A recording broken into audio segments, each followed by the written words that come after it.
តើក្នុងមួយរយៈចុងក្រោយនេះអតិថិជនដែលគាត់អញ្ជើញមកហ្នឹងមានបញ្ហាឬក៏មានផលវិបាកអីខ្លាំងជាងគេដែលលោកគ្រូបានជួបច្រើនជាងគេនៅបា ក្នុង ទសូមជម្រាបសួរជួបជាមួយខ្ញុំបាទបច្ចេកបណ្ឌិតសុនសុបច្ចេដាជាគ្រូពេទ្យព្យាបាលផ្នែករោគបរិះរោគស្ត្រីវិបត្តិអត់កូនបរិះវិបត្តិអត់កូនស្ត្រីនៅ Clinic HP សាខាវិញស្រេងបាទអញ្ចឹងក្នុងមួយរយៈពេលចុងក្រោយនេះនៅសាខាវិញស្រេងរបស់យើងគឺអតិថិជនដែលជឿញមក Clinic របស់យើងមានបញ្ហាចំនួន3គឺបញ្ហាតាក់ទងជាមួយនឹងការខ្សោយផ្លូវភេទបញ្ហាតាក់ទងនឹងជំងឺឆ្លងជាពិសេសជំងឺកាមរោគនិងទី3បញ្ហាតាក់ទង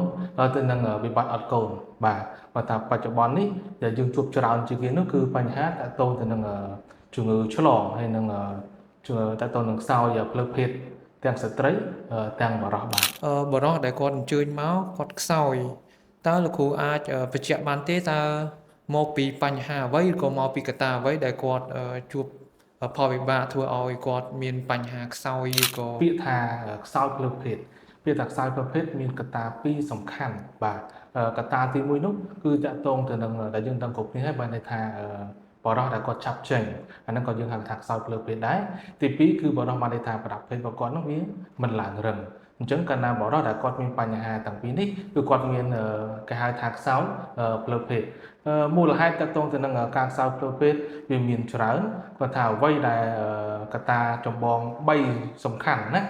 ទី1គឺសំខាន់ទៅគេតាក់ទងទៅនឹងបញ្ហា stress គឺការគិតច្រើនការបារម្ភច្រើនតព័ន្ធការងាររបស់គាត់ចឹងទៅក៏ធ្វើឲ្យបរិះហ្នឹងគឺខ្សោយផ្លូវភេទបញ្ហាទី2គឺតាក់ទងទៅនឹងគាត់មានជំងឺប្រចាំកាយឧទាហរណ៍ដូចជាជំងឺទឹកនោមផ្អែមឬក៏ជំងឺលើសសម្ពាធឈាមបាទមូលហេតុទី3គឺមូលហេតុតាក់ទងទៅនឹងបរិះដែលគាត់មានសញ្ញា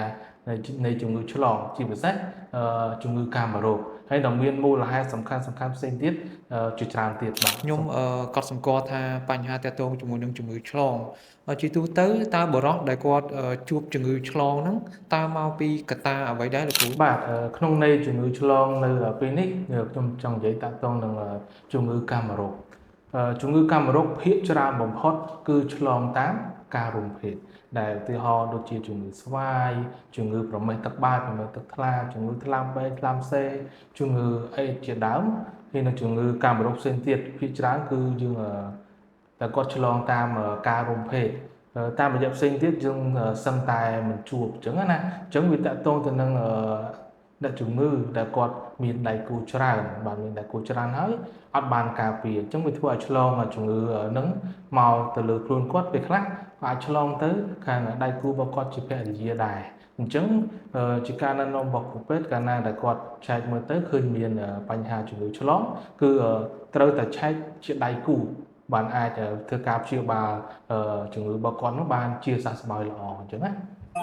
SP Clinic ដៃគូបង្កើតក្តីសុខសុភមង្គលបែបធម្មជាតិ Mother of Natural Fertility Care